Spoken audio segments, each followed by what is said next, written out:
नमस्कार शेतकरी मित्रांनो. कर्जमाफी संदर्भातील बरेच काही अपडेट समोर आलेले आहे. गेल्या मागच्या मंत्रिमंडळाच्या बैठकीमध्ये राज्याचे मुख्यमंत्री श्री एकनाथजी शिंदे साहेब तसेच उपमुख्यमंत्री देवेंद्र फडणवीस व अजितदादा पवार यांनी खूप मोठ्या कर्जमाफी संदर्भातील मोठ्या घोषणा मागील 2 दिवसाच्या महत्त्वपूर्ण राज्याच्या घडामोडी बैठकीमध्ये घेतलेल्या आहेत. तर शेतकरी मित्रांनो, आपण थोडक्यात व्हिडिओमध्ये जाणून घेऊया की कोणत्या शेतकऱ्यांना कर्जमाफीचा कितपत आणि किती टक्के लाभ भेटणार आहे व कोणते शेतकरी त्याच्यामध्ये पात्र ठरणार आहे व कितव्या वर्षाचे कर्ज त्यांच्या माफीत बसणार आहे व त्यांना किती रकमेपर्यंत परत लाभ भेटणार आहे व रेग्युलरवाल्या शेतकऱ्यांना किती प्रोत्साहनपर लाभ भेटणार आहे. कारण की रेग्युलरवाल्या शेतकऱ्यांकरता पण शासनाने खूप मोठा निर्णय जाहीर केलेला आहे. त्यांच्यात पण रकमेमध्ये त्यांनी वाढ केलेली आहे व कर्जमाफीचा त्यांना पण मोठा लाभ भेटला असं शासनानं मोठं आश्वासन दिले आहे. तर शेतकरी मित्रांनो, त्या अगोदर व्हिडिओ पूर्ण बघण्या अगोदर आपल्या चॅनलवर नवीन आले असेल तर चॅनलला सबस्क्राईब नक्की करा.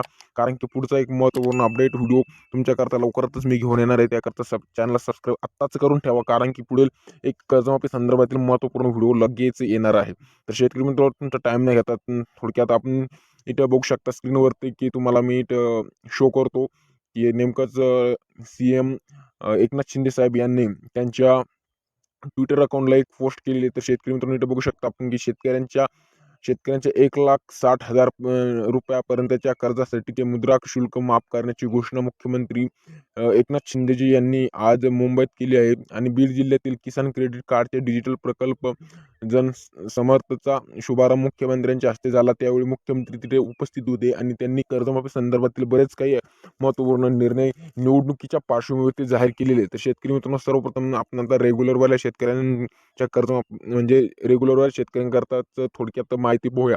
तर जे शेतकरी मित्र रेग्युलर कर्ज शासनाला भरतात तर त्यांना परत प्रोत्साहनपर पहिल्यांदा 50,000 रुपयेपर्यंत लाभ शासन देत होतं. पण त्याच्यात आता शासनाने एक मुदत वाढ केलेली, म्हणजेच रकमेत वाढ केलेली. शेतकरी मित्रांनो, त्यांच्या रकमेत 50,000 प्लस 50,000 केलेले, म्हणजेच त्यांना आता 1,00,000पर्यंतचं कर्ज परत रेग्युलरवाल्या शेतकऱ्यांना भेटणार आहे. शासनाने मोठा जाहीर निर्णयामध्ये आश्वासन दिले आणि निर्णय घोषित केलेले. त्यांना प्रोत्साहनपर 1,00,000पर्यंत लाभ भेटेल. तर शेतकरी मित्रांनो, आता ज्यांचं थकबाकीदार कर्ज आहे त्यांना कितपत लाभ भेटेल, तर ज्यांचं थकीत कर्ज आहे त्यांना 2,00,000पर्यंतचं सरसकट कर्जमाफी देऊ असं शासनाने जाहीर आव्हान दिलेले आहे. 31 मार्च 2024 पर्यंत राज्य सरकार व तसेच केंद्र सरकार शेतकऱ्यांचे 2,00,000पर्यंतचं सरसकट थकीत कर्ज माफ करणार आहे. आणि ज्यांनी पुनर्गठन केलेले आहे त्या शेतकऱ्यांना पण त्या कर्जाचा 100% लाभ भेटणार आहे असं शासनाने जाहीर केलेले आहे. तर शेतकरी मित्रांनो, थोडक्यात आपण जाणून घेऊया की कर्जमाफीचा लाभ कधीपासून आणि किती तारखेपासून शेतकऱ्यांना भेटणार आहे. या संदर्भातील थोडक्यात माहिती आपण जाणून घेऊया.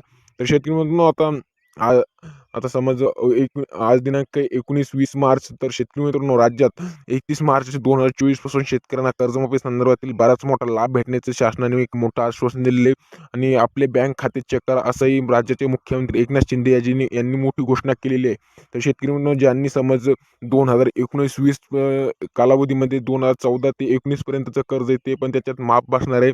ज्यांचं 2019-20 व 20 या वित्तीय वर्षात तिन्ही वर्षात ज्यांनी कर्ज घेतले ते पण त्यांचं माफीत बसणार आहे. ज्यांनी 2019 पासून ते 20, 21, 22 पर्यंत यात तिन्ही वर्षाच्या वित्तीय कालावधीमध्ये कर्ज घेतलेले त्यांचं पण कर्ज याच्यात माफ होणार आहे. व ज्यांनी 2014, 15, 16, 17 जर समज या 3 ते 4 वर्षाचं वित्तीय थकबाकीत कर्ज आहे ते बी त्याच्यात माफ असणार आहे असं शासनाने मोठं आवाहन केले. म्हणजे सरसकट कर्जमाफीचा निर्णय शासनाने निवडणुकीच्या पार्श्वभूमीवरती घेतलेला आहे असं एका जाहीर मंत्रिमंडळाच्या बैठकीमध्ये शासनाचा निर्णय जाहीर झालेला आहे. तर शेतकरी मित्रांनो, थोडक्यात व्हिडिओची माहिती तुम्हाला माहितीपूर्ण वाटली असल्यास व्हिडिओला लाईक नक्की करा आणि पुढचा असलाच एक माहितीपूर्ण नवीन व्हिडिओ पाहण्यासाठी या चॅनलला सबस्क्राईब नक्की करा. धन्यवाद. जय जवान जय किसान. मिळूया का पुढच्या नवीन व्हिडिओमध्ये.